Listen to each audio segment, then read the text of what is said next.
I think to understand it, you have to go back a couple of years to the mid-20s, the mid-1920s, when the Fed, in the wake of the First World War, Europe was very badly financially damaged. Sterling, which was the linchpin of the gold standard, was severely weakened. Britain lost a lot of its reserves, and a lot of gold reserves were gravitated to the US. So there was a total maldistribution of gold reserves. And the US, Benjamin Strong, who was the governor of the New York Fed,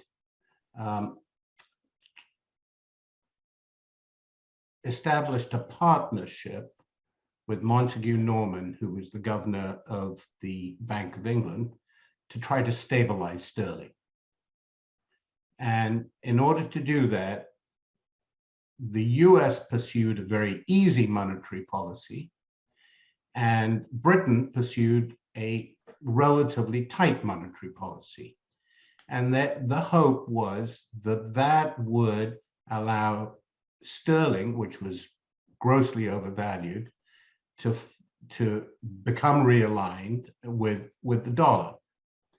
The dilemma was that the sort of monetary policy that the US was pursuing, with exchange rates in mind, was precisely the wrong monetary policy for its domestic objectives. And so starting in about 1927, when the US eased, interest rates were just too low in the US, and they caused a stock market bubble. And that started in the middle of 27, and the Fed clung to low interest rates for about a year after that, and then realized that it had made a big mistake.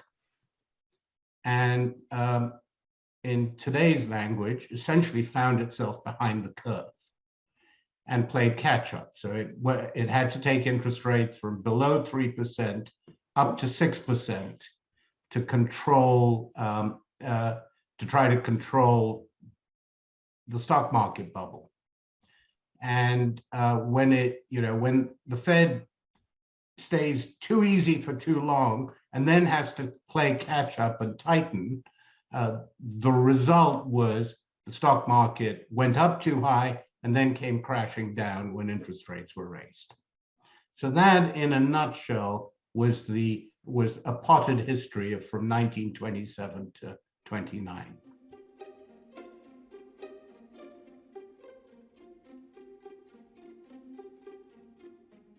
In the first year, they actually did a remarkably good job. They cut interest rates from 6% to 2.5%. The New York Fed injected a whole lot of reserves, and it looked as if they were they'd stabilized the economy. So by early 1930, it looked as if they had actually sort of managed to get through the crisis in reasonable shape. What happened subsequently was that we got a series of banking crises, starting first in 1930, then another one in 1931, then a couple more in 1932, and the US banking system essentially cratered. And here the Fed did two things wrong. One, when they eased, they stopped too soon, or did three things wrong. They stopped too soon. They didn't act as a lender of last resort for the banking system. So the number of banks, a series of banks went under, including most famously the Bank of the United States, which had a massive contagion effect. And thirdly, they tightened.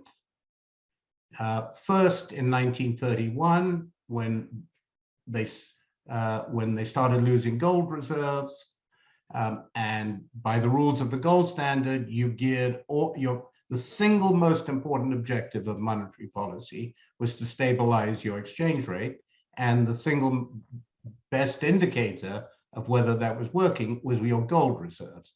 So they tightened in the middle of the Great Depression with unemployment at 15%. They took rates up.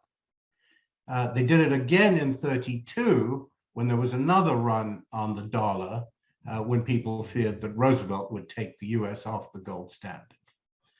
So the combination of not easing enough, allowing the banking system to crater, and tightening to try to stabilize gold reserves in the US was what took what was a depression into the Great Depression.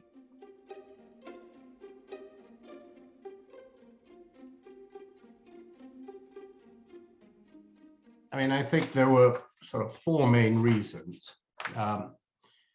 One was the Fed was in its infancy, so it had never experienced anything like this. And there were sort of glaring institutional weaknesses, in particular, the split between the Reserve Board, the board of governors, and the Federal Reserve banks. And when the act was first written, essentially it was conceived the Federal Reserve banks were the primary actors, and the Federal Reserve Board was in effect like a regulatory authority, which could decline to, which had a right of veto, but didn't have the right, didn't have enough power to implement new policies. And so you ended up getting a sort of stalemate where Federal Reserve banks, particularly the New York Fed, would propose a policy and the Federal Reserve Board would reject it. And so nothing happened. So that's the first thing. The second is the gold standard.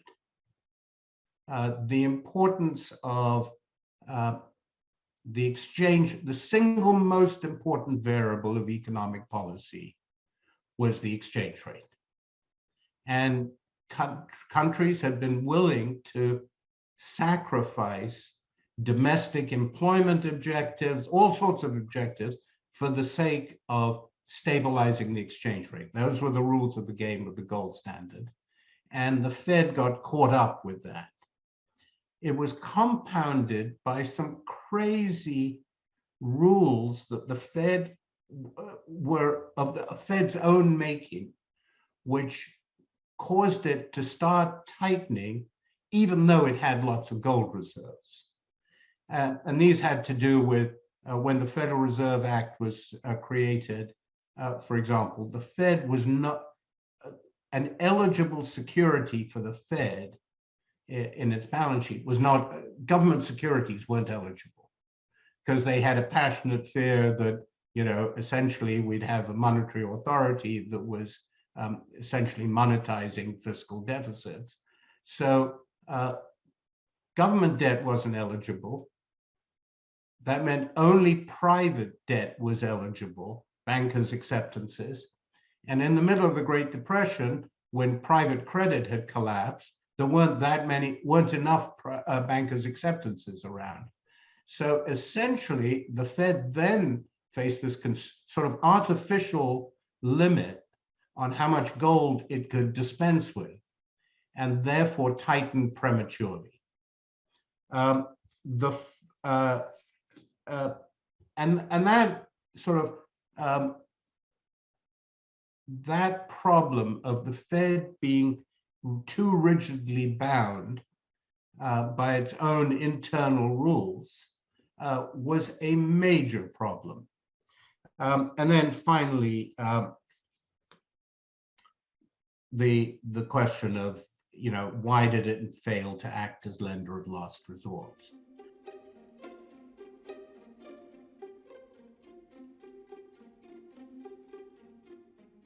He was responsible for the easy money that led to the bubble. Um, and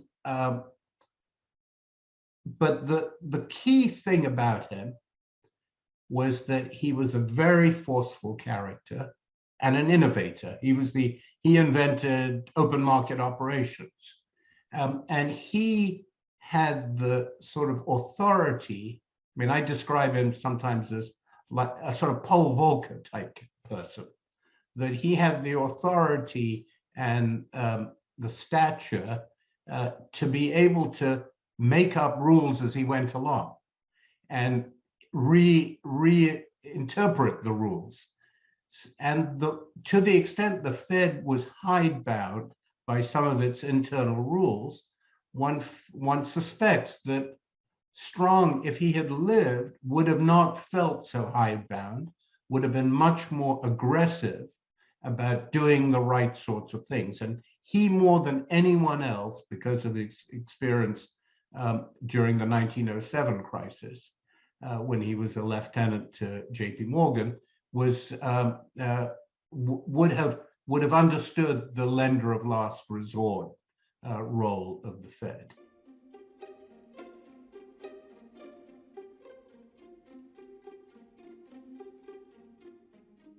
In a crisis, you end up entering into uncharted territory. There is no playbook or rule book that you can follow. You have to start inventing the new rules. They had to do it in 29. They ended up doing it in 2008. And you need people at the head of the institutions that are willing to try new things, because this is uncharted territory. So I suppose that's the leadership question. The institutional setup, I mean, essentially, what you don't want is an institutional setup that puts so many barriers to innovation by the central bank that it's stymied along the way. And when I describe the Fed being hidebound by its own internal rules, that's what I mean. And I think, again, 2008 is an example of how the authorities were willing to sort of stick to the spirit of the law, but sort of bent the rules somewhat in their willingness to lend to non-banks, their willingness to create special purpose vehicles so that they could channel money into money market funds, their willingness to use treasury money that was lying around the exchange rate stabilization fund as a guarantee for money market funds. These are all remarkably innovative measures.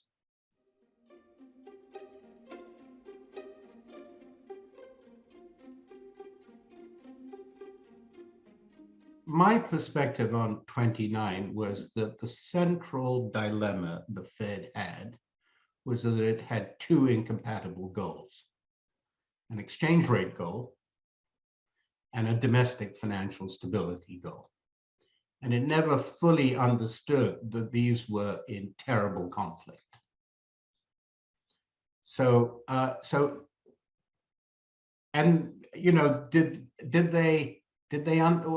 I mean, I should step back and say, I think they actually did understand they had that conflict, but never figured out how to reconcile them. So is there a similar, is there a similar conflict that we face today in evaluating how monetary policy is conducted? And here, I personally believe that we have a conflict between the sort of monetary policy that we need for domestic economic activity, i.e. inflation / unemployment goals, and the sort of monetary policy that we need for financial stability goals.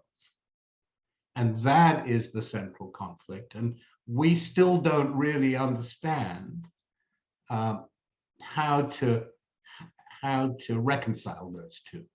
And in part because we don't really understand all the various ways in which monetary policy affects financial stability.